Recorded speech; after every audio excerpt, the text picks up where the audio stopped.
Good afternoon, everyone. I'm Press Secretary Philomena Robertson. Thank you so much for joining us for this week's post-cabinet press briefing. A different time this week, and we do apologize for that, but we had to facilitate some other meetings this morning. With me this afternoon, I have the Minister of Health, Honorable Nicholas Steele, Minister of Finance and Energy, Honorable Gregory Boeing, Acting Chief Medical Officer, Dr. Sean Charles, and Acting General Manager of Grenada Electricity Services Limited, Mr. Clive Holston.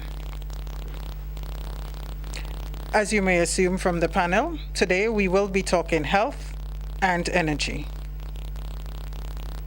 I first go over to Dr. Sean Charles, who will bring us up to date on the current epidemiological situation in Grenada. Dr. Charles, good afternoon to you. Warm good afternoon to you. Good afternoon to my fellow members of the panel. Also to the members of the press and the public at large. I will briefly summarize the situation as it exists now in Grenada in relation to COVID-19. Now, over the past 4 weeks or so, we have observed a decline in the average number of cases weekly, the number of hospitalizations, the number of deaths, and we've also observed a decrease in the proportion of persons who are testing positive. Our average positivity for the week of the 19th to the 25th of October stood at 2.3%, meaning that 2.3% of the persons tested during that week came up positive.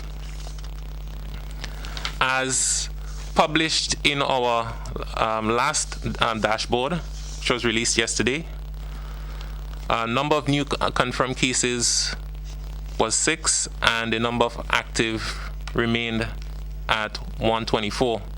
We had 1 death. Yesterday, we had a test positivity of around 2%. Sadly, we have also noted that the number of persons receiving their vaccines have also decreased. And I've said sadly because it means that as the situation improves, the perception of the need for protection from vaccination seems to be declining as well. Now, we have to put different things into context. By no means we are at the end of this fight against COVID. We can only look at the many examples from right across the region and right across the world. We are now emerging from this, our first wave, so we're not at the end. What should we expect that will be happening next? Well, we can expect to have low-level spread of infection for some time. Cases will spike if we create the conditions for this to occur, meaning that we abandon the public health protocols that protect us. Levels will be kept manageable if we do the right things. Hospitalizations and death, however, will continue at some level for some time because, as you are aware, at least about 75% of our population remains unvaccinated. this will be the new normal for a little while. But we have accomplished a lot in the last few days with the cooperation of many Grenadians. We have also observed an outpouring of generosity from citizens, friends, partners, both locally and internationally. And many persons have even volunteered to be on the front line with our health staff as we continue to man the response. And we continue to be grateful to everyone for their support. So we are at the end of this a brief, intense period of battle against this pandemic. We were able to overcome many of the challenges of this first wave, but what matters now is how we prepare for the future. How we do things differently to avoid repeating the mistakes of the past.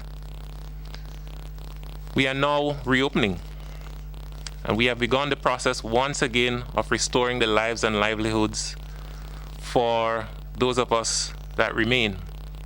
And this is a necessary process, but we are trying to do things carefully. We know that many people would prefer that we move faster, and we understand. We are doing our best to balance the desires of individuals and the need to protect the health of the community. All we ask is for the cooperation and understanding of everyone. As we reopen, we want to request the following of everyone. Please behave responsibly. Wear your mask correctly whilst in public. Wash your hands with soap and water, or sanitize them often with an alcohol-based hand sanitizer. Maintain physical distance of 6 feet where practical, and avoid all unnecessary gatherings. Get vaccinated to protect yourself should you become infected. Let's fight the virus and not each other. Let's continue to work together to rid Grenada of this pandemic and get our lives back. Thank you. Thank you very much, Dr. Charles, for that opening statement, giving us a view of what we are facing locally with the COVID-19 pandemic. At this point, before we go into the regulations that will go into effect from midnight tonight, I have an announcement from the Government of Grenada with the new chairperson of the COVID-19 subcommittee. The Government of Grenada is entering a new phase with its COVID-19 strategy. Now that the country has experienced its first wave of COVID-19, greater attention is being placed on how to coexist with the deadly virus and striking a critical balance between the full resumption of all economic and other activities and carefully managing the spread of the disease. As such, the Government of Grenada is reconstituting the COVID-19 subcommittee, which serves as an advisory body to the Cabinet. Parliamentary Representative for St. Patrick West, Mr. Anthony Bolson, is the new committee chairman. Mr. Bolson is an economist by profession, and he has served the government in several related capacities over the years, including Minister for Economic Development, Planning, Trade and Industry, Permanent Secretary in the Ministry of Finance, and the General Manager at the then Grenada Industrial Development Corporation, the GIDC, which has since been renamed. He has also served on several boards, including the Grenada Development Bank, the Grenada Ports Authority, the Grenada Board of Tourism, the Marketing and National Importing Board, the Grenada Bureau of Standards, and the Grenada Banana Cooperative Society. Other additions to the reconstituted COVID-19 committee are Medical Director of Hospitals, Dr. Taisha Donnell, Senior Medical Officer, Dr. Mayana Charles, and Mrs. Adele Garbett DeCall, representative of the hospitality sector. Several committee members have been retained, including President of the Senate, Honorable Chester Humphrey, Commissioner of Police Edwin Martin, Attorney General Dia Forrester, Minister of Legal Affairs and Carriacou and PT Martinique Affairs, Honorable Kindra Maturin Stewart, Chief Medical Officer Dr. Sean Charles, and the former Chief Medical Officer Dr. George Mitchell. In explaining the new focus, Prime Minister Dr. the Right Honorable Keith Mitchell said, to date, government's efforts have been focused on preventing the introduction of the virus through stringent entry protocols, and in light of the recent outbreak, to curbing the spread and flattening the curve. We now have to transition to the next phase, as the reality is that the virus will be in our midst for a long time. Given that its impact goes beyond the health sector, and it has affected the livelihood of thousands of Grenadians, we must therefore work diligently to create a better balance between protecting lives and safeguarding livelihoods.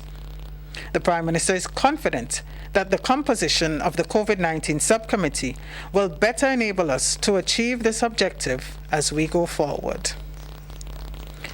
At this time, I'd like to invite Health Minister Honorable Nicholas Steele to give us some insight into the new regulations that take effect at midnight. Minister Steele? Thank you, Philomena, and good afternoon to you all and my colleagues here at the table, members of the media in particular. Let me digress slightly and start by expressing publicly my thanks to Dr. Bert Braffett, as he served selflessly on the COVID-19 committee as chairman at a time when his expertise were required and valued.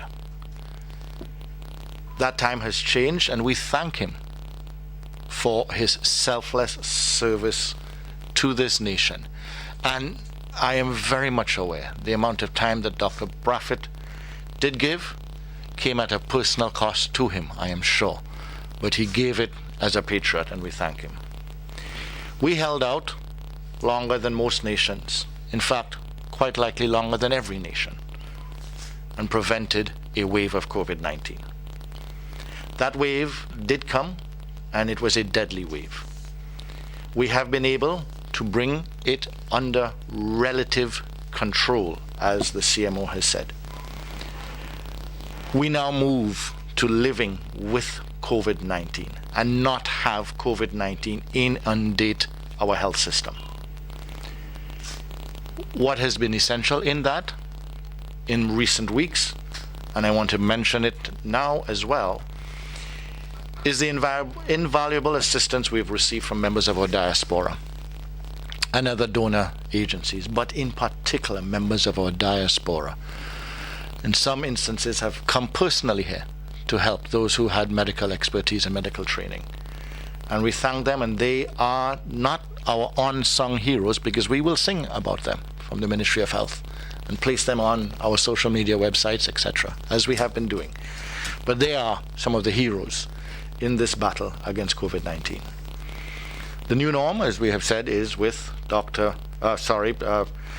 Anthony Boson, who, in my opinion, is basically a social economist, not just an economist, and has is very much in tune to our rural areas and the challenges that COVID-19 has placed in those areas. So I look forward to his valuable contribution, and Anthony Boson has served previously on the COVID committee. Dr. Taisha Donnell is there as medical director of our health systems to ensure, as I've said, that our health systems do not become inundated by COVID-19, and that we grow from strength to strength wherever possible in our hospitals and health systems. And Mrs. Adele Garbett is there, member of management and owner of a homegrown award-winning hotel, our Calabash Hotel, open and compliant throughout this COVID challenge, and with a sense and plugged into the private sector as well, to give a perspective on tourism as well as the private sector. This is our new pivot, our new direction in terms of the advice that we continue to seek as we cabinet members make decisions based on that advice and other information at hand, the bigger picture, so to speak. Let me now address the regulations and where we are. Let me be direct. The first one that I think most of you out there are looking to get information on, which is our curfew hours. Starting on the 28th, which is tomorrow, our curfew will be from 9 p.m. to 4 a.m. in the morning. Let me repeat, from the 28th of October, the curfew will be from 9 p.m. to 4 a.m. in the morning. There is no prescribed time for businesses to close. The government believes that employers and employees are responsible enough and need to be given that trust that they will close in time for their employees to get home before the curfew. And they will ensure that. But that each individual business has unique circumstances and conditions. In terms of types of businesses that are allowed to open, there are some additions, and most, if not all of those additions are subject to Section 10, which is a vaccination policy. And those are the charter business. So in the marine sector, the charter business boats are allowed to function following the Section 10, which is a vaccination policy with respect to employees as well as patrons. Cinemas as well are also to follow, and call centers. Previously, but just to repeat, beauty industry, gyms, food handling, daycare, and restaurants, hospitality sector are to follow that Section 10 as well. Religious institutions continue to function as their prescribed unique ways, but we allow now within the law and these regulations for funerals and weddings at religious institutions. The number as per the regulation is 20, but permission can be sought based on the religious institution, the size of it, for numbers above 20 for weddings and funerals in particular. Beaches continue to be open for swimming and exercise, but there is no closing time for beaches anymore in these regulations, in that beaches, one can access the beach for the period outside of the curfew, but for swimming and exercise. Visitation, there is an adjustment with respect to visitation to hospitals. It has the discretion of the hospital management, but persons are allowed to visit hospitals. We still continue to restrict visitation to homes for the aged because we believe the risk is still quite high there, and would like to see a greater level of vaccination among our population before we can move forward.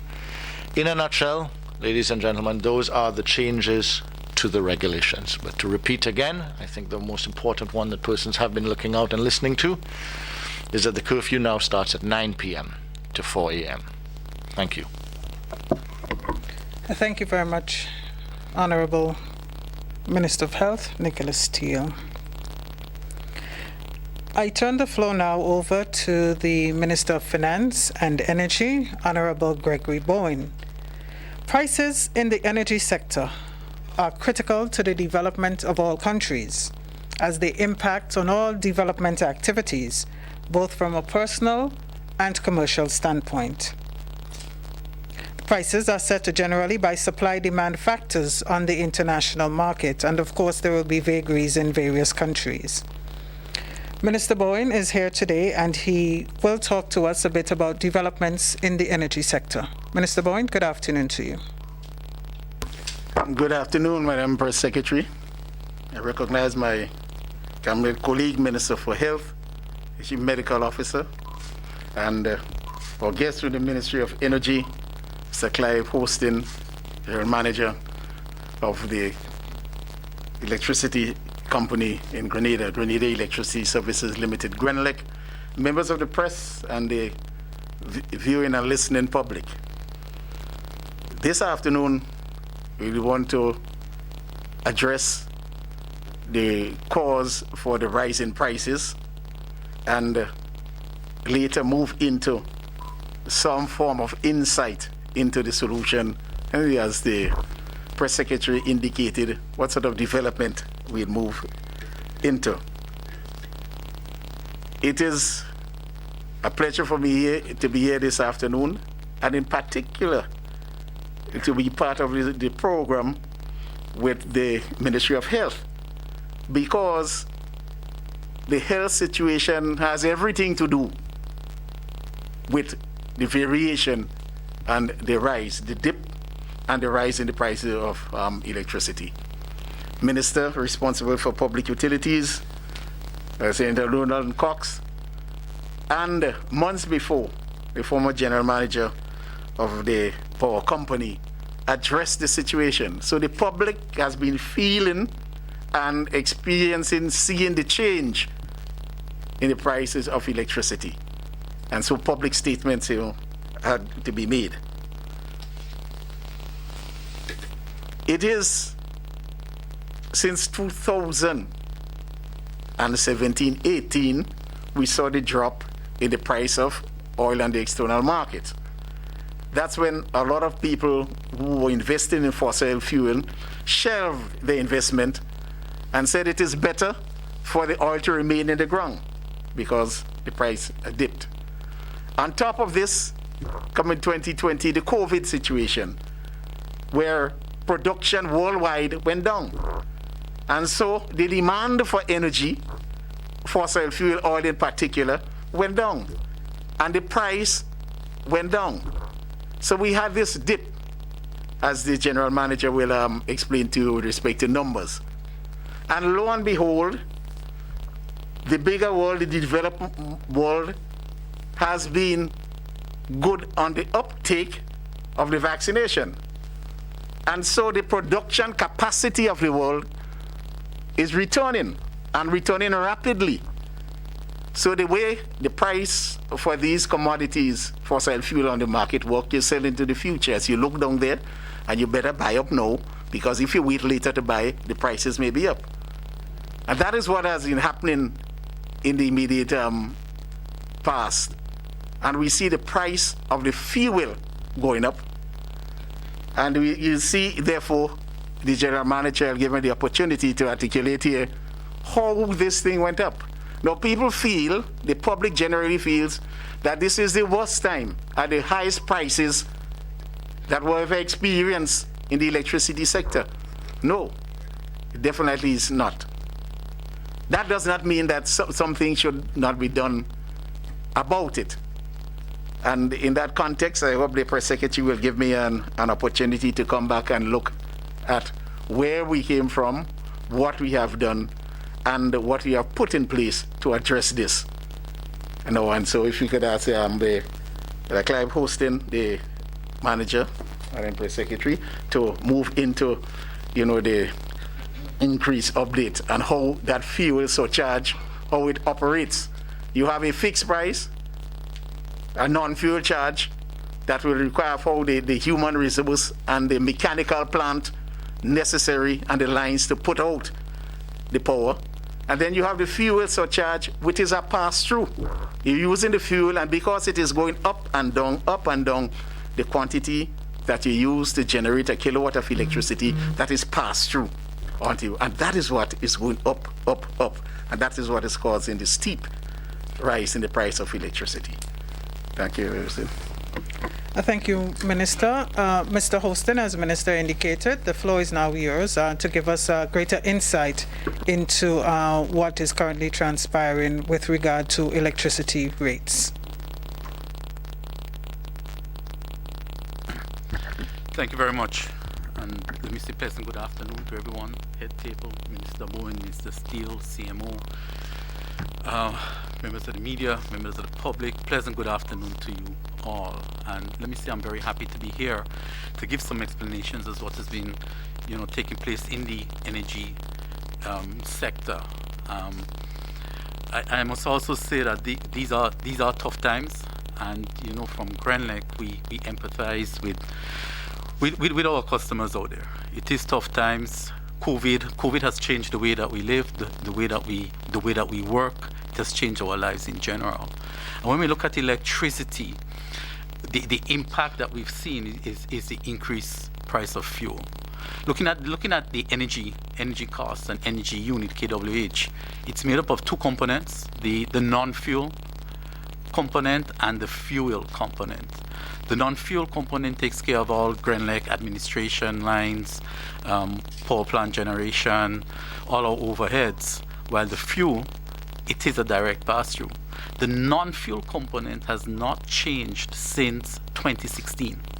It has remained the same from 2016 up to present, October 21. The fuel, on the other hand, it's a commodity that we have absolutely no control of. No control. We have to adhere to world prices. It fluctuates. As a matter of fact, it fluctuates every day. Every day it fluctuates. And at the end of each month, there is a fuel charge component which is calculated, and this charge per se is passed on to customers. So every month there is a change in the fuel component of the electricity price. Yeah. And when we look back historically, looking back at even the beginning of 2019, the fuel charge was around 51 cents EC, 51 cents. At the end of 2019, it went down to 43 cents. So each month it changed. 2020 was COVID. And in between there, it went down as low as 20 cents. Yeah.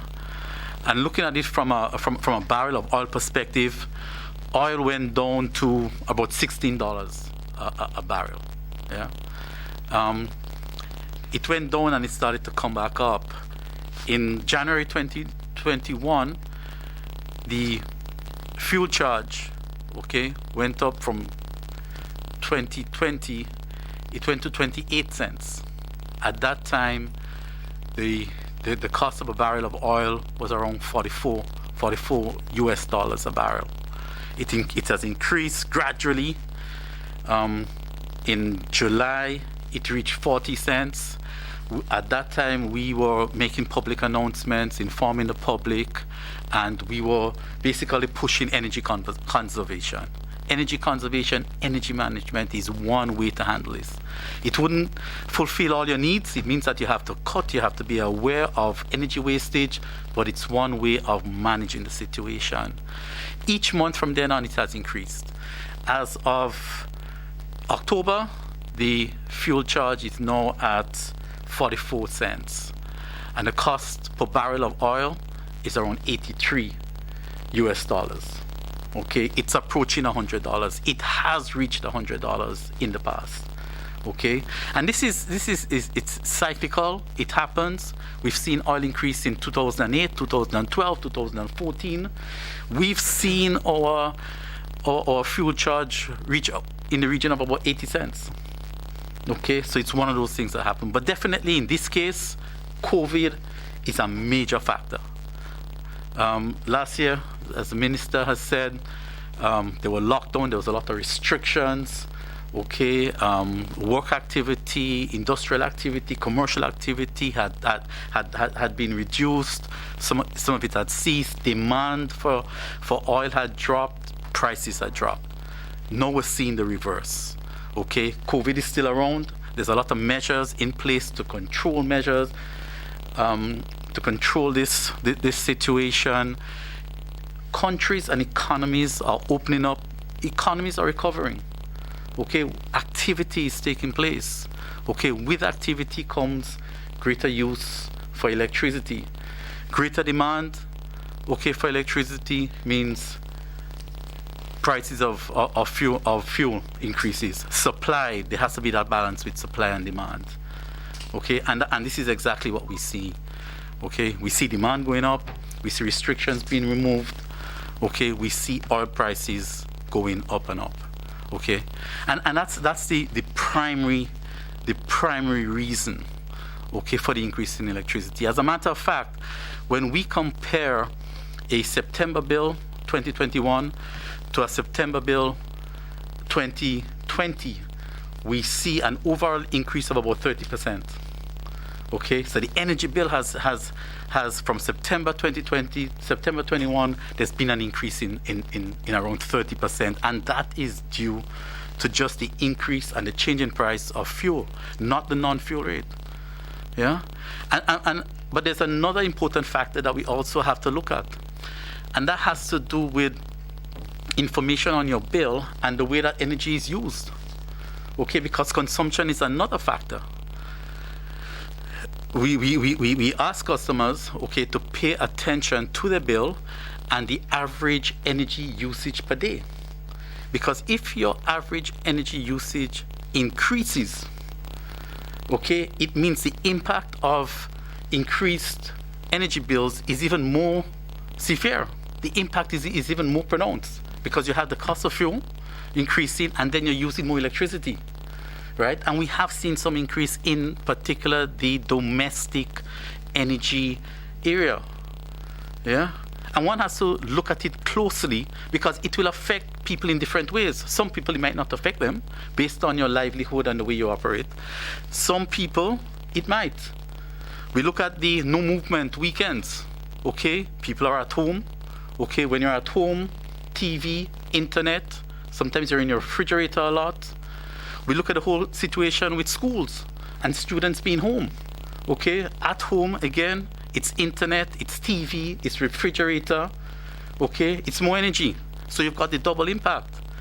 We've also seen cases where we've got a slight increase in temperature. Sometimes it's hotter, September, October, nights are hotter, days are hotter. If you're at home, okay, those who have air conditioning will use it, those who have fans will use it, you use it in the night. Okay, so you've got this impact. Okay, so the primary reason, okay, is the increased cost of fuel. But there's also some customer individual things that has to be looked upon. Okay, look at your bill. Okay, look at your energy usage. Try to figure out why, if there has been an increase, what's the reason for the increase. Yeah, so these are some of the reasons. Thank you very much, Mr. Hostin, for that explanation. Before we go to the floor for questions from the media, I'll go back to Minister Bowen. You had a point that you wanted to make. Thank you very much. And one of the things that you have to look at your bills to is the duration. It's the amount you use and plus the duration. You might go over 2 days, 28 days, you might reach 30 or 31 days. That will add to your bill based on the cycle in which, it is read. It was COVID time. You don't expect the people to be out there in the usual manner reading your meters. So we appreciate that. And you heard that it's 30% increase. So we've had complaints that our bill doubled, went from $200 to $400. Well, we cannot say that the consumer is not talking the truth. But the only thing that went up there is the cost of fuel surcharge, plus the quantity that you use. During this period, you may be using 300 units instead of the 120 that you used the month before, and you will see it up there. So we ask people to pay attention to this. Now, what can we do about this? Moving into renewables, we have always articulated this, and it is part of our energy policy. And we've just come off the spring meeting with the World Bank and the IMF and the GCF, the Green Climate Fund. And we are positioning ourselves, that is why we say by 2030 we should be 100% renewables. This will take some investment. And we're working with the Eastern Caribbean Central Bank, we're working with the IMF, we're working with the World Bank, we're working with the V20s, you name it, the International Solar Alliance. And we're there. Minister Simon Steele is well positioned in the sense because he is a major player from the ministers in the region for COP26 in Glasgow. So we're looking for financing, soft financing. We already have 15 megawatts identified in geothermal. And geothermal is a very costly exercise. And we're looking at ways to bring this on board quickly. It's base load, so it's much better than the wind and the sun. So imagine that if we have to get by 2030 we have to get to 100% renewables. Imagine the investment we have to make, maybe over 200 million US dollars. The point is, when you invest in that, the fuel surcharge that he's talking about now becomes something of the past, a very ineffective with respect to the impact that it can have on you.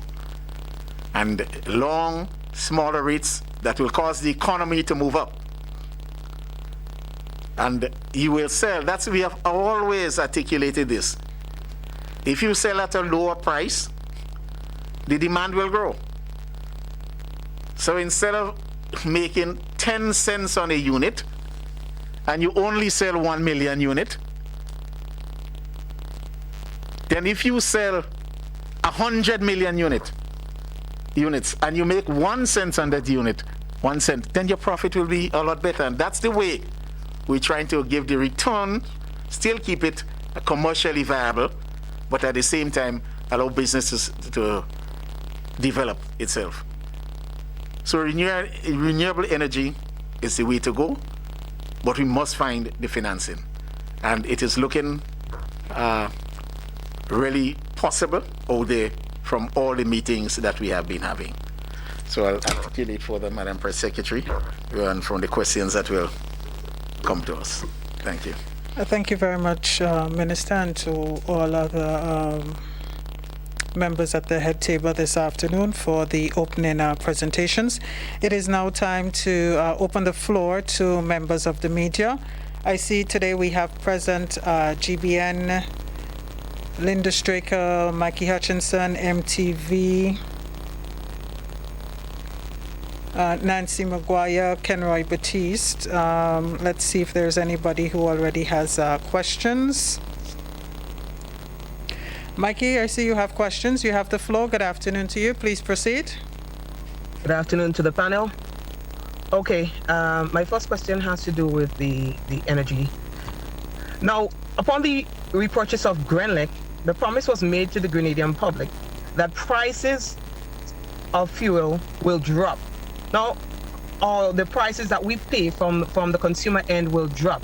How were you able to ascertain that you will be able, or you will be in a position to fulfill that promise, knowing the likely volatility of prices on the international market?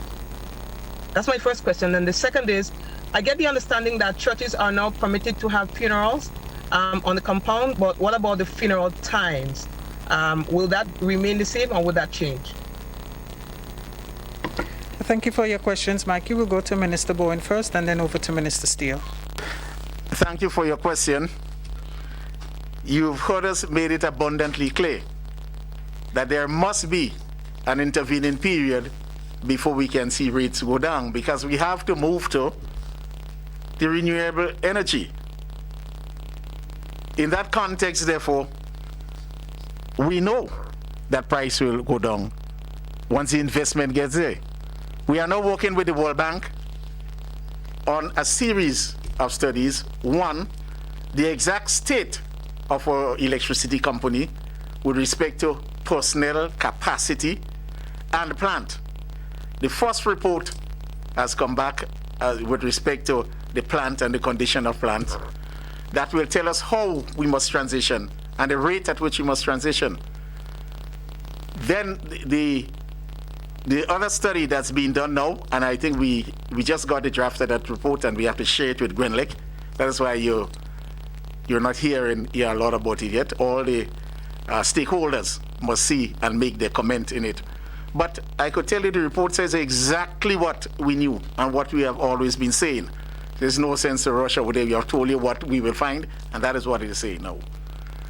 The next component will show how we will transition into renewable energy.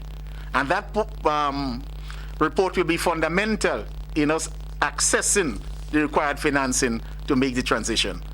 So yes, the goal is, and I know we will achieve it, working collectively together now. We have a different environment. Imagine that we said in our energy policy in 2011 that we will hit a certain percentage of electricity by renewables by a specific time by 2020. that amount was in the 30 or 40% range. But within that time, we just had 1.5%. I remember coming on a program, and I said we had 3 megawatts installed out of a possible 50 megawatts overall plant. Some may not be in a position to run as well. You might leave them out and perhaps come to 40. And it was covered. The general manager at the time told me, don't use that ratio. It is not that high. Because it is intermittent, we're only at 1.5%. The GCF, which gave us over $125 million because of our energy policy, we're using it under WASA, and they were ready to pump monies into the next stage. That is where Grenlick will move into renewable. No, that was not the case. Serious opposition. Now we are at a different ballgame, a different front. So we expect that things will move smoothly and we'll achieve that goal. So I want to advise, and all of us have said it, from the Prime Minister down, that there must be an intervening period before you can see the effect, the real effect. What you could get a drop in fuel prices, yes, you'll see it. But we must have a significant component of our energy being generated by renewable energy for us to see this. Thank you very much. Minister Steele, your response to the other question. Mikey, thank you for asking that question. The regulations now give the ability for the churches to have weddings and funerals of up to 20 persons. And if there is a request for more than 20 persons, that can be dealt with through the Commissioner of Police and the CMO, which we expect that each church would now come forward and have their prescribed amount that they call it pre-approved for. You know, the size of the cathedral, the Anglican church, the Presbyterian church, etc. Each one will have, so that each family in their time of bereavement won't have to be asking specifically. That you would know, or your pastor or your priest will already know over the next couple of days, we work with them, that they know the amounts for Sunday Mass, wedding, funeral that's allowed in their building. That I am looking forward to the continued cooperation that we've had from the religious community, the undertakers, and Ministry of Health and Ministry of Ecumenical Services, that has brought us to where we are now, collectively. That over the next couple of days we will collectively get this sorted out as well, together, but that the regulations now give space for it. Thank you, Minister. Next, we have a GBN. GBN, good afternoon. Oh, I'm sorry. Before we go to GBN, Minister, Mikey had a follow on the time for funerals. Does it remain the same? Yes, the time for the funerals will be, we leave that to, the regulations are silent on that. That will be determined by the religious community and undertakers themselves. Okay, thank you very much. GBN, good afternoon. You have the floor. Please go ahead.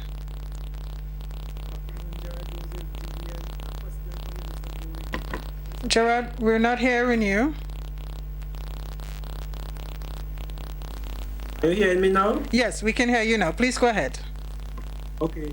So, Minister Bowen, you would have highlighted that 2030 is the date that we would see any lifeline, any real decrease in electricity prices that will be felt by consumers. However, the outcry still continues as global food prices rise, cost of living is rising. Has the government reconsidered or even thinking of reconsidering giving some form of relief by lifting or reducing petrol tax?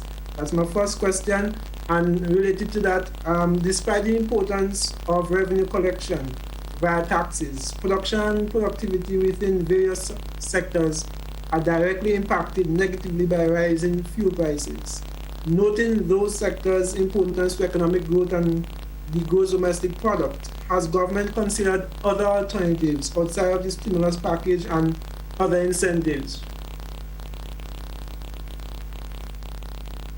Thank you for your questions, GBN. Minister? Thank you very much.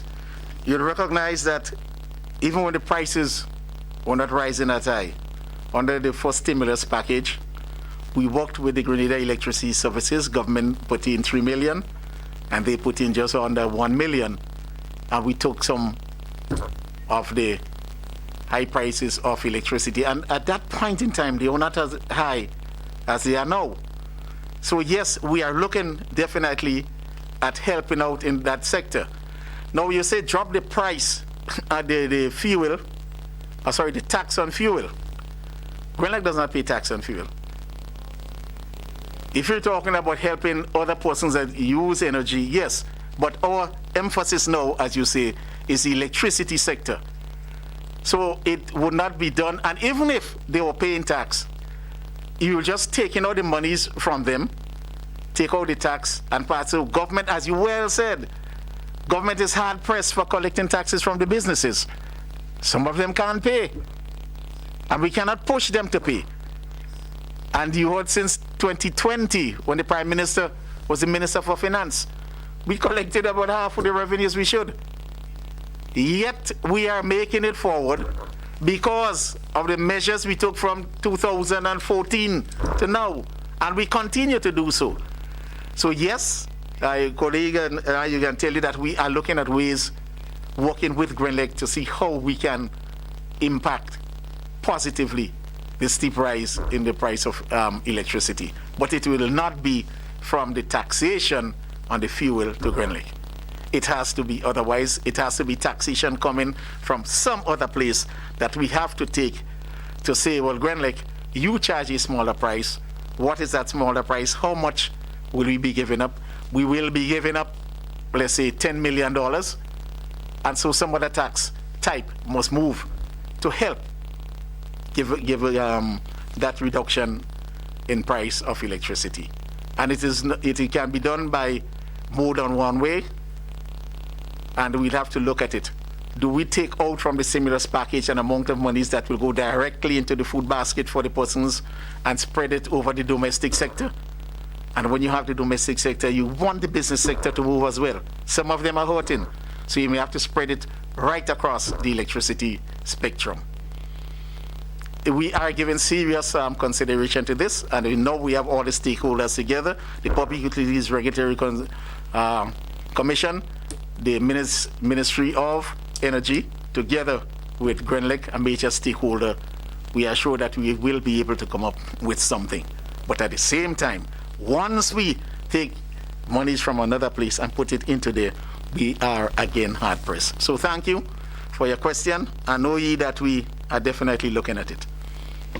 Minister, is there a particular time frame within which we hope to do that? Certainly within this stimulus package. So it will be another component of the stimulus package. As we move into the budget, therefore, we have to do a lot of things, cut from here so that we can put there. But this stimulus package, the second package, number 2, will go on to December 2022. And it's certainly within that time frame. We have looked at many options already. I'm sure that very soon we'll come up with the optimal option. Thank you very much, Minister. Nancy Maguire, you have the floor now. Please go ahead with your questions. Good afternoon. Good afternoon, and good afternoon to the panel. Our emissions, we've said we're going to reduce our emissions by 40% of our pre-2010 level by 2030. So what is that? What are our emissions? What is our emission level now? And how close are we to that 40%? And my second question is, we have this goal of 100% renewable, 20% electric vehicles. And you're talking about the financing, international financing, but what about, your average household? Are you expecting average households all to switch over to solar, or how is all that going to work at the local, at the domestic level? Thank you very much. Yes, thank you. Our emission is minuscule compared to the rest of the world. The 40% reduction translates into 100% change into renewables, so nothing from the power plant, we have 50% of our emissions coming from the electricity sector and 50% coming from transportation. If we could move easier, much easier, I agree with you, with the electricity sector 100%. And we're looking at 20% of the transport sector to move into renewable. So the 100 electricity, 20%, 30 some people say, but we say it's a bit ambitious. So if you say 20% from the transportation sector, that will tantamount to a reduction of our present emission by the 40%. Of course, we could leave electricity alone and get that same effect by moving way up to 80, 90% in the transportation sector. But as you correctly says, the private vehicles, will the small private person home have the wherewithal to purchase these vehicles? We believe that 20 to 30% with the proper incentive, working with our external partners, might be able to enter into it. But we can go to 100% renewable in electricity. Barbados, that is in their policy. And that is why you see they're catching their eyes, 100% renewable by 2030. If all of us, we say, in the region, move for that, you'll see people coming towards us because we will be able to purchase renewable equipment at the scale that will make a big plant in India, in China or something. Say, let us look to the region. We have, what, $100 billion worth of water there, as opposed to Little Grenada going by itself. So that's why we're working collectively. And if the Samoa and those other places in the Pacific join us, that is where we have to do the organization. It means that what we'll be purchasing will be bigger. And you'll find the manufacturers looking at us more and giving us. They will give us one at a time, a part at a time. But in achieving this, we must work in harmony, particularly the small island development states were affected so negatively by the impact of climate change. Thank you. Thank you, Minister. Nancy, you had a quick follow-up before we move on to MTV? Yes, I know it's minuscule compared to the rest of the world, but I'm just curious what our emissions are. Thank you.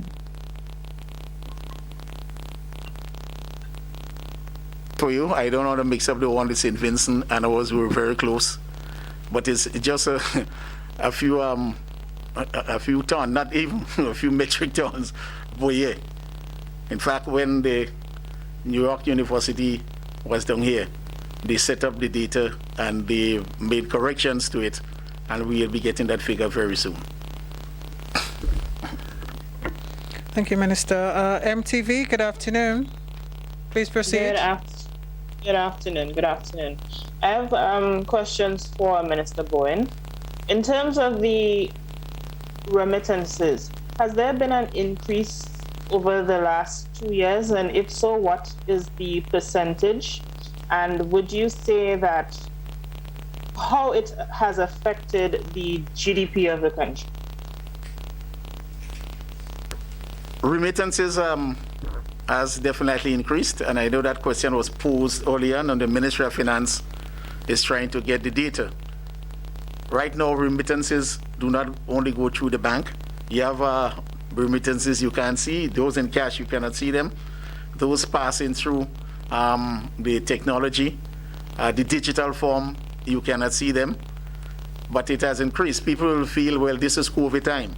And the son or the daughter or the friend across it realize, hey, my old man in Grenada, he could have made it on his own, but he has a problem now. So if I used to send $20 for him, that will increase. Our ballpark figure is simply something like about 40%. Don't forget, too, that the people out there are also facing hardship. But what we find, Grenadians, when they face hardship, recognize that we at home are facing more hardship. So the diaspora make the sacrifice and send things up to us. Thank you.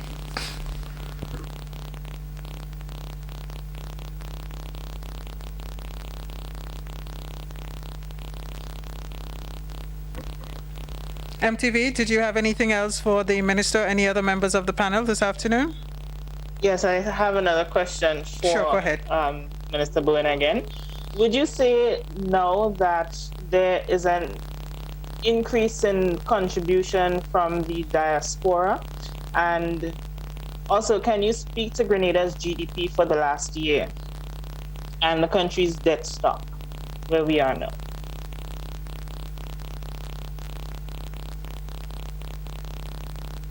Grenada GDP, when things were good before the problem, is in the vicinity of some 3.25 billion. The COVID shaved off over $500 million of that, so the GDP has dropped way down, way somewhere in the $2.6 billion. The debt to GDP ratio was 57%, and that has moved up now. You have a much smaller base, so we're into the 78, 79%, and we'll be moving further because we have to take the loans. The point is, the loans that we are getting are very, very soft loans. That's the IDA finance loan, 0.75%, 10 years grace, 40 years to pay. And the World Bank and the IMF are indicating that that's the type of loan you would get. Whether you get it from Spain or Russia, we'll support that type of loan. But by the end of the, what we wouldn't say, decade, in the next 2-3 years, we could see that skyrocketing up to past the 80s and approaching the 90s before it starts, to come back down. And as you build your base, as your GDP comes back to normal and reach back into the 3+ billion, then you will see that debt to ratio by itself. You don't have to borrow or pay back anything. Once the base is increasing, then you will see the debt to GDP ratio falling. And that's a powerful metric used by all the international institutions to either grant you a loan, to put you in a credit rating bracket, etc., etc. And for the last 32 years, as Prime Minister Mayor Motley indicated, we have been asking to change the criteria that will be used for classifying people. And the IMF has now agreed through the Resilience and Sustainable Trust that they will also use another factor. We do not know how much improvement that will be for the various economies, in the vulnerability, they call it, how vulnerable you are. Because a lot of people in the region, they say that we're in the middle and upper class and we cannot get the same facilities that the HIPC, the highly indebted poor countries, some of them in Africa, will get. Some of them, they get grants all the time, while we get loans. So that's where we are with it. Thank you. Linda Straker, you have the floor now. Good afternoon.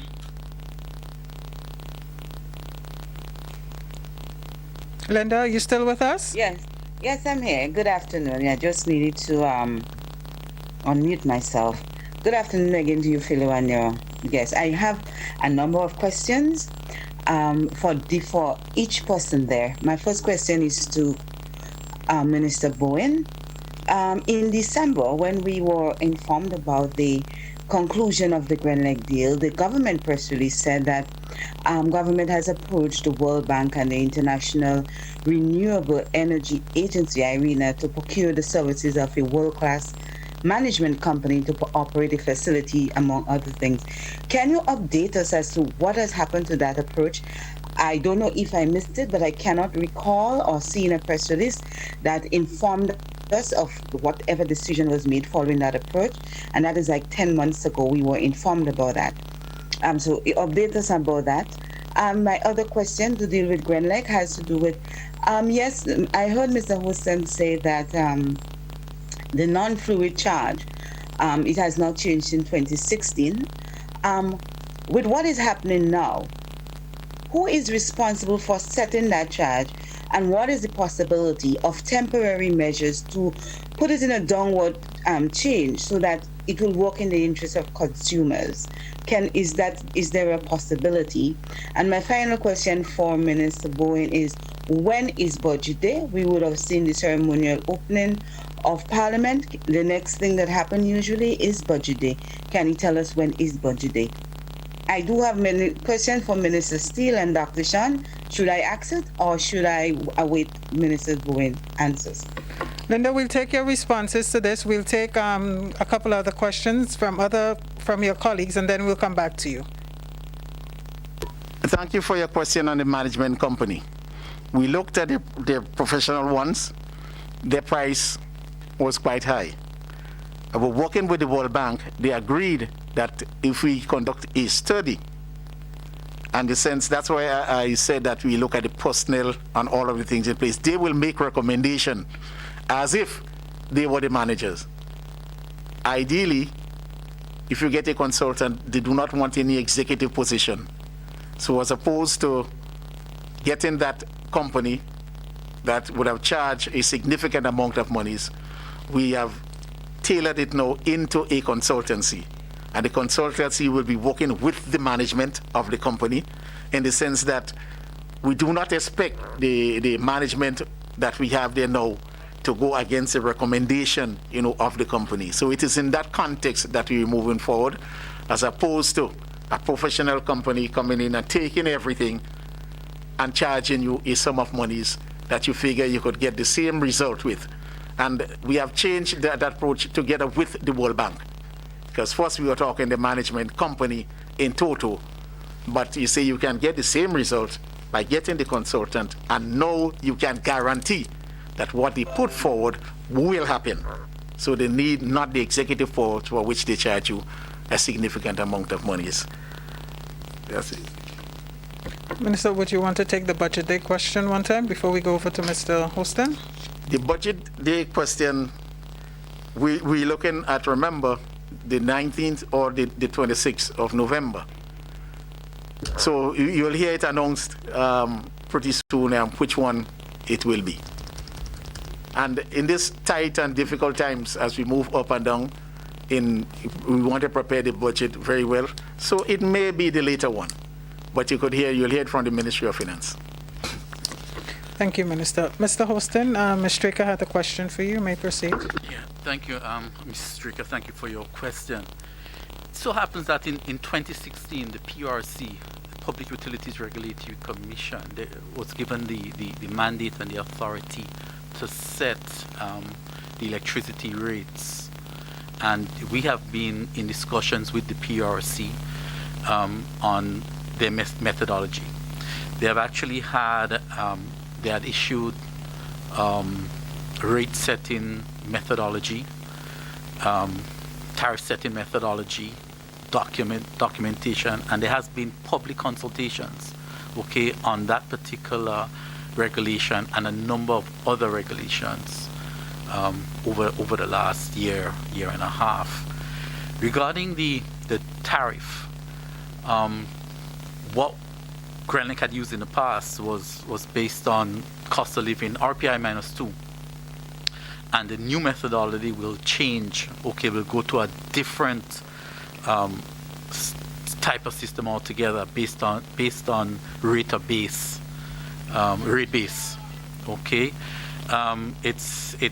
It's still under review. We would have to do a lot of studies. In fact, cost of service study. There's a number of other studies that would have to take place until we come up with the final figure, final formulation.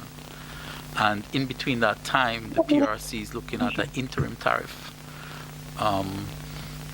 which will address a number of factors. So these are things in the pipeline. It's very difficult for me to say exactly how it's going to pan out because it's still under consultation. It's still under discussions. Yeah, thank you. A little comment on that. Clive is very correct. The method for doing it and the reason for the rate increase now, it's a rate of return. In other words, the company must survive and make a small rate of return. The policyholders and the regulation will say, okay, your rate of return should be 5%. If things are good, 10%, but they can say, no, let us just say 4%. And you'll walk back from that. But you have to be efficient. If you're not efficient and wasting here and waste there, you'll be penalized for it. So they have done a significant amount of work and they're authorized to put an interim rate. For example, we could use that mechanism to put an interim rate in place, and then we could work with the utility to see what you must get outside ratepayers for you to be able to operate, break even, and get that small rate of return. So that is in effect now. A lot of further studies are going on, but we can move speedily with the option of an interim rate while we do all the rest and correct later. Thank you. Thank you, Minister Bowen. We go now to Kenroy Batiste. Kenroy, good afternoon. Yes, yes, good afternoon, everybody. Thank you so much for your press conference every Tuesday. I have a question. I have two questions. First of all, I want to say I'm happy to hear the government is making moves preliminarily to address the cost of electricity in Grenada, because at the moment it is disturbing to a lot of people, and it's very rough for a lot of people. For example, one Facebook user is quoted as saying, "Candlelight dinners in full effect at my home, not me and that Grenlec bill. It's too high at this time." So, because in some instances, the cost of electricity for a number of individuals has plummeted nearly 50%. So I'm happy to hear that government is aware, conscious of that, and efforts are being made to at least cushion consumers in the immediate term. All right, so I have a question for Minister Steele. I know you mentioned that there are 2 additional sectors added relative to operating and so on. You mentioned the marine sector, specifically charter boats, for example. You also mentioned cinemas are allowed to operate in the current COVID-19 dispensation. What I want to understand is, what is the limit for these 2 entities? Because, you know, cinemas and charter boats can attract quite high traffic very easily. So that's the question for you, Minister Steele. And is it still 20 individuals relative to funerals, relative to weddings, or is it a bit more, or would you have to apply more? So relative to that, then I just want to ask the Acting Chief Medical Officer, Dr. Sean Charles, you stated that preparation for the future is what matters now. Other than reminding the citizenry of following the established protocols, what else is the Ministry of Health doing to prevent what's been bandied about as a possible 3rd wave of COVID-19? Thank you. Thank you for your questions, Kenroy. Read the numbers. Those were stated at 20 across the board for all activities. Persons may apply and be granted permission based on the capacity at the specific facility that they're having their event at. Minister Steele? Yes, Kenroy, with respect to the 2 new commercial type activities allowed, all commercial type activities have to prescribe to the COVID protocols, which are 6-foot distancing in particular. So I think that's what you're asking with respect to cinemas and charter boats. They must be able to prescribe to that 6-foot distancing, and that will determine their numbers. Thank you, Minister. CMO? That is a very good question. And I'm guessing, let me answer it this way. You see, these outbreaks are largely dependent on the behaviors of the individuals.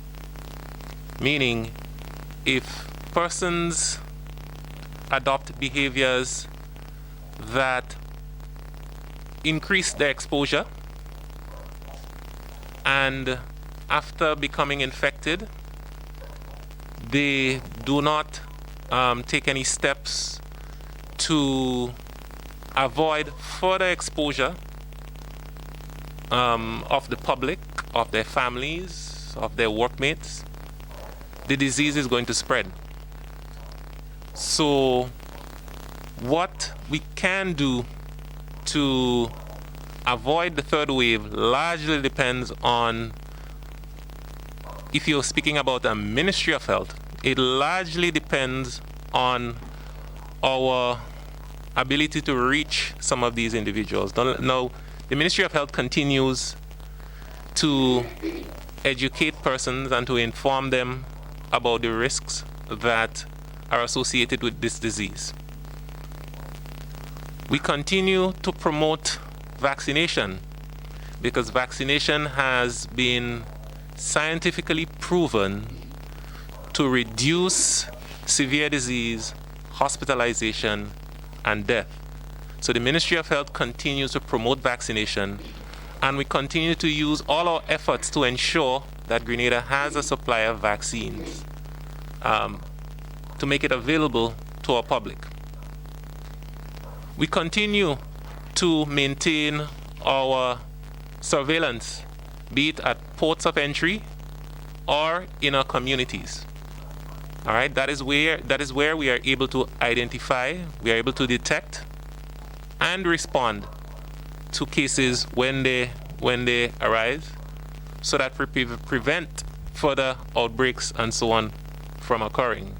And we continue to enforce the public health measures that are to promote and enforce the public health measures that have been proven to be effective against this disease. All right, that is identifying cases and isolating them, identifying contacts and quarantining them. All right, these are all that the Ministry of Health is doing. And whenever the need arises, of course, the Ministry of Health also, of course, operates hospitals and clinics where we make patient consultation services available. All right, we continue to look actively into procuring treatments for COVID-19 should they become available. So we continue to with all of these efforts, we continue to ensure that our hospitals have sufficient supplies should the next wave gets here. But the only way we can ensure that this next wave doesn't get here is if we have the cooperation of the public, and if we have persons who are actively trying to avoid getting infected and are actively taking steps to ensure that they do not put others in danger. Right? When we all work together, this is how we ensure that this next wave doesn't hit us. Thank you, Dr. Charles. We go quickly to Nisha Paul. Nisha, good afternoon to you. Good afternoon, everyone. Hearing me loud and clear? Yes, we are. Please proceed.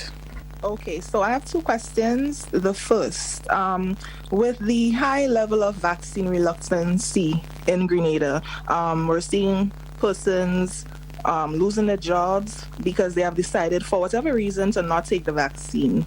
And with it, the vaccination status being a requirement for persons to access businesses and to work.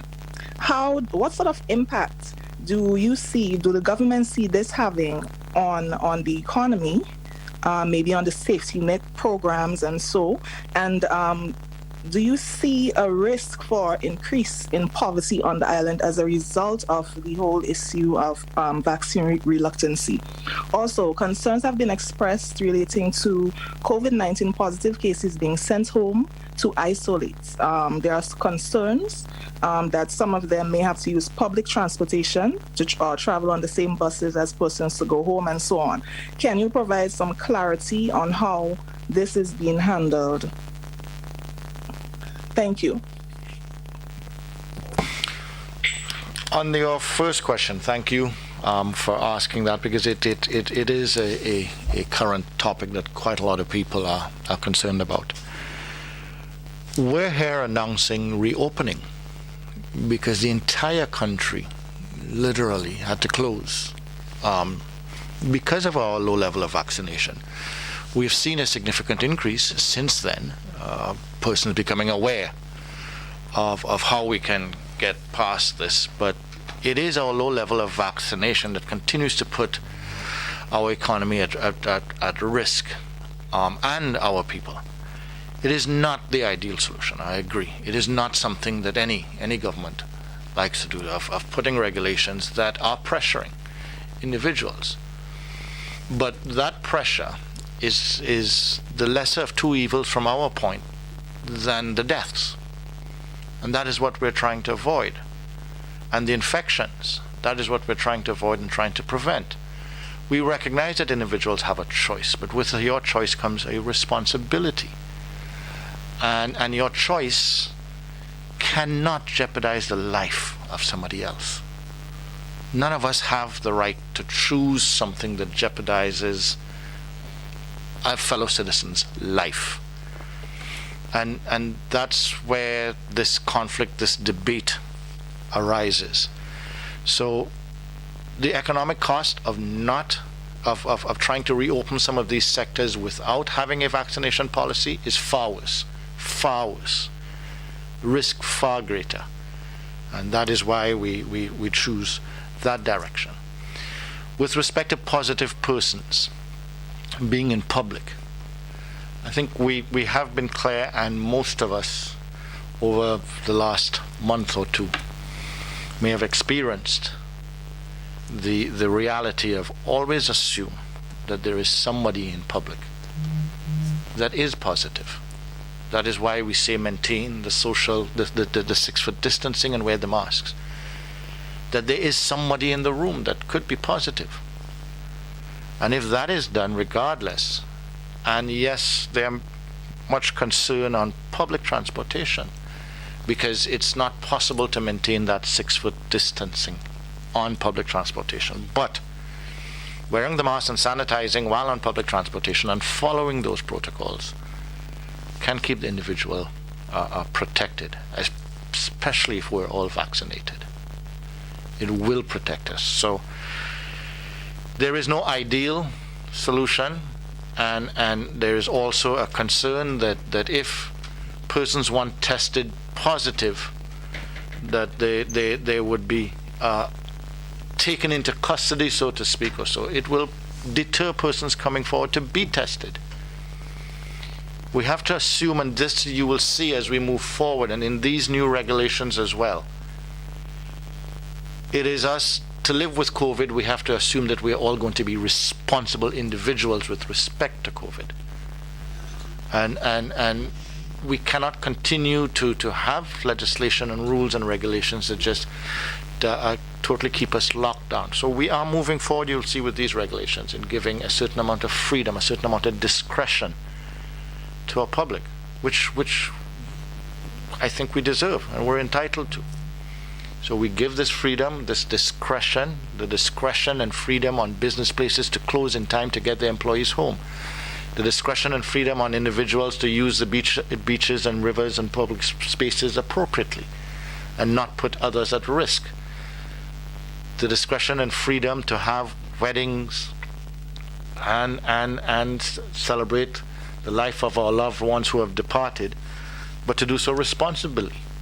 So we are moving in a direction that I hope we are able to continue to move in. But with that, we always need to recognize that the risk remains of COVID-19. And once we carry out our activities, acknowledging that there is a risk, recognizing that the activities have to be limited to minimize that risk as well. And if we can continue to get the level of vaccine uptake and a higher level of vaccine uptake, then we can put this totally behind us and quite possibly avoid another wave and avoid restrictions and have further and further easement of all of these COVID restrictions, so to speak, as we are seeing with other countries that are achieving that high level of national vaccination. Thank you very much, Minister. We go quickly back to Linda Straker. She did indicate she had some questions for health. Linda, you have the floor. Thank you, Philo, and thank you. My questions, as I said, the second set of questions is for the Minister for Health and Dr. Sean. Minister, can you tell us what is the period for this regulation that goes into effect as of tomorrow? We saw the last one being 1 week. The one before that was for 2 weeks. What is the period for that regulation? And previously, churches, as far as I know, there was the Public Health COVID-19 regulation on religious institutions order. There was that the churches would abide with. However, I'm not hearing any reference made to that. Is it now the case where churches and places of religious worship have to operate on the Emergency Powers Act, or they will now be rethinking of a separate order for them? I'm hearing you talk about business places using their discretion with regard to employers and sending home employees in time. We live here. We know that there's some employers who don't care. So what assurance did the cabinet receive that employers are going to release employees in time to get home by 9 p.m.? And the added to that is, what will be the indicator for government to move the curfew from 9 p.m. to 12 a.m. like we would have had a few months ago? My question to Dr. Sean is, the new cases we're having, we're seeing 6 and 1 and 2. Are these scattered throughout the country, or are we seeing this in pockets of communities? And my final question is, what level of immunity do people who are infected with the virus have now? So whether or not that immunity, can it avoid reinfection? Or is it the case they must have to take the vaccine to have a better fighting chance? We know that there were a lot of people who became infected and they did not go down as part of the data. At least I know about 5 persons. One family member was infected, they had all the signs, so they concluded that they had COVID. And they got over it with using whatever alternative that they choose to use.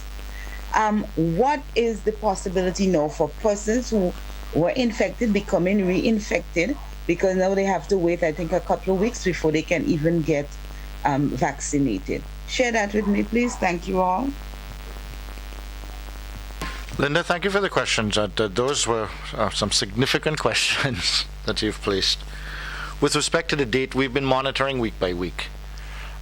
These regulations, while I haven't seen the final gazetted copy, I did see the draft are due to expire on the 9th, but we will be looking week by week. Every week that Cabinet meets, we will look and see whatever adjustments may be necessary, whatever adjustments are possible. Those adjustments will be made. It is our intent and our desire that said adjustments are further easements and not contractions. But time will tell. With respect to any conflict within the regs, Section 2 of these regulations clearly state that if there appears to be a conflict between the public health, COVID-19 regulations, and these regulations prevail. So that is how the churches or anyone else would follow. These regulations under a limited state of emergency are the ones that will prevail if there is any apparent conflict. Giving businesses or specifying time for businesses, and you're saying that there are certain employers that are going to push the limit or so and not treat their employees fairly or so. I believe that may happen. Yes. In the same way that there are certain individuals that will not respect the safety of the rest of us and will put us at risk with respect to COVID-19. But I do believe that we have to move forward from the concept of Peter paying for Paul. That we have other laws and other mechanisms in place specific to the question you asked with employers that would deal with that. And why, for the 1 or 2 bad seeds, so to speak, should the entire nation have to have, and all other businesses have to have, a specific time to close? What of the mom and pop business that lives upstairs, their shop? It takes them seconds, 30 seconds, 40 seconds to get home from business. Why should they have to close an hour or 2 before curfew time? Because there's some other employers that are doing the wrong thing. I think let's address the wrongdoers, not by confining or having those who are doing right pay a price. So that's my belief, and I think I feel comfortable enough that it is the belief of our cabinet. It is the way that we have to move forward and live with COVID-19 and any of the other threats that we may have as a society. So I hope I have addressed those three very good questions that you've asked. Thank you, Linda. Dr. Charles, I think there were a couple of questions directed at you as well. Yes. So with regards to the cases and the distribution, now remember, once we attained the community spread, it meant that the infection was now spreading from person to person in the community, and it was difficult. It became all but impossible to trace sometimes who is infecting who. All right, and this is the stage at which we're at. However, the cases that we are picking up right now are sporadic, right?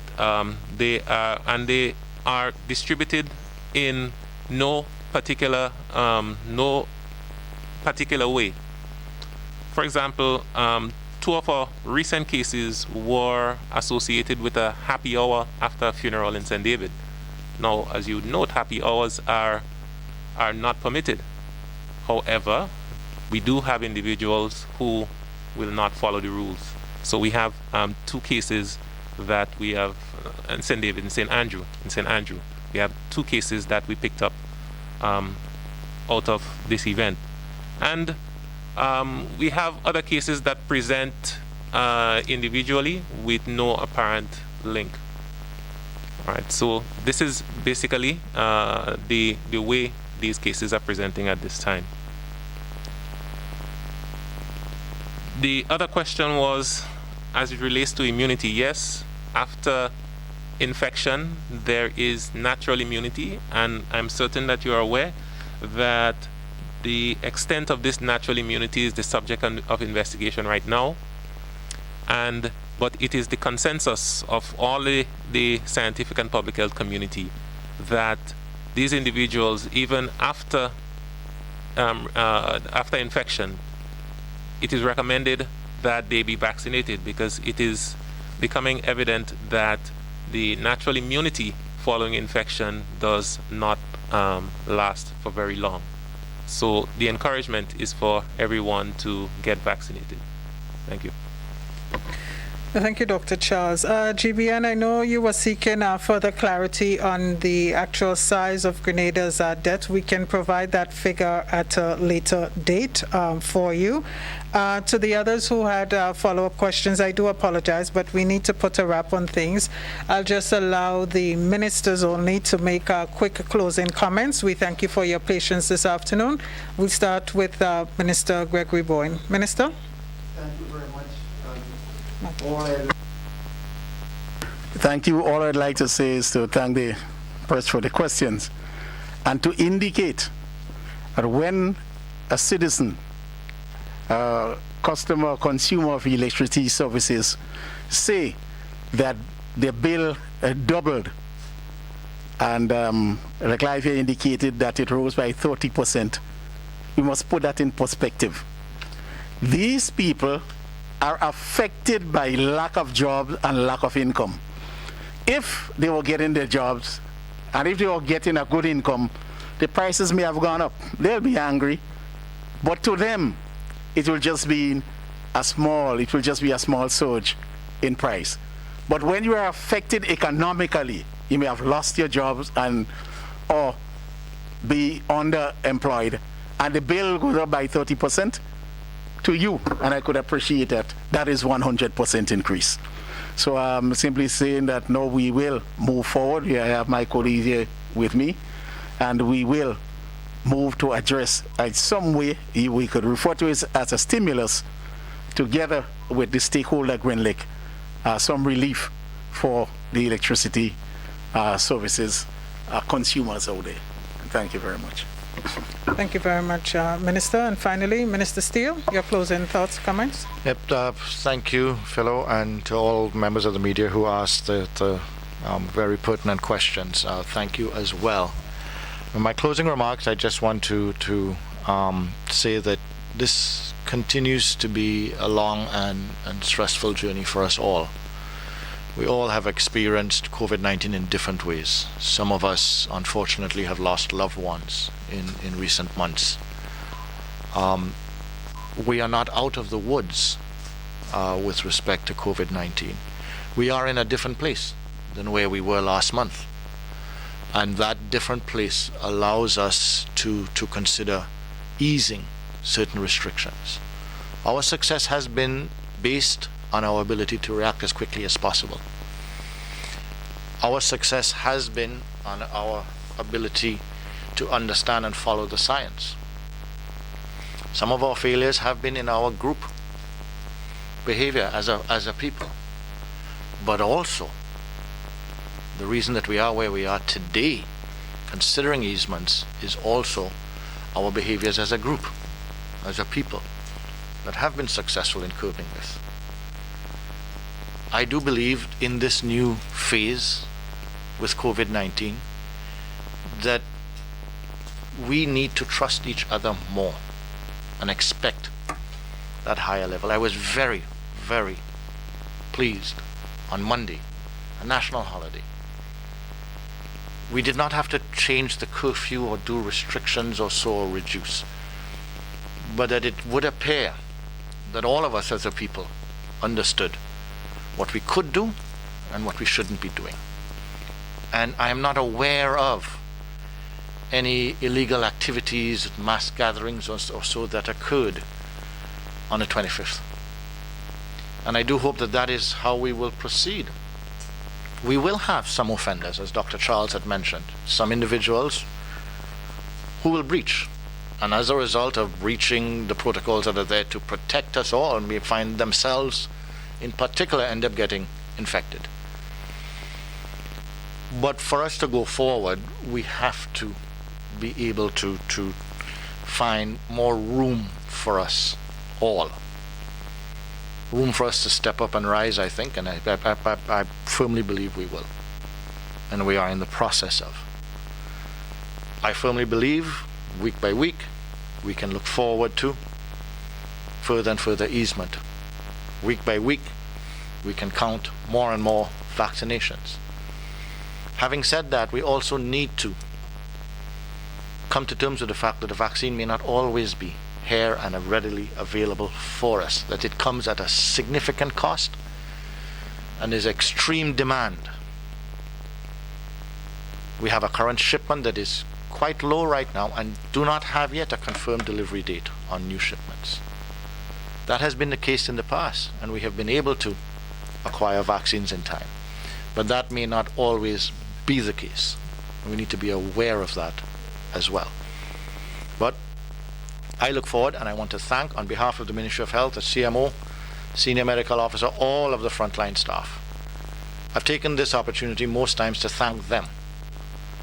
But I think on their behalf, I want to thank the Grenadian public at large for us all being able to get control of this wave of COVID-19 and get control in a very short space of time. It came at personal sacrifice from us all. But we got control as a people.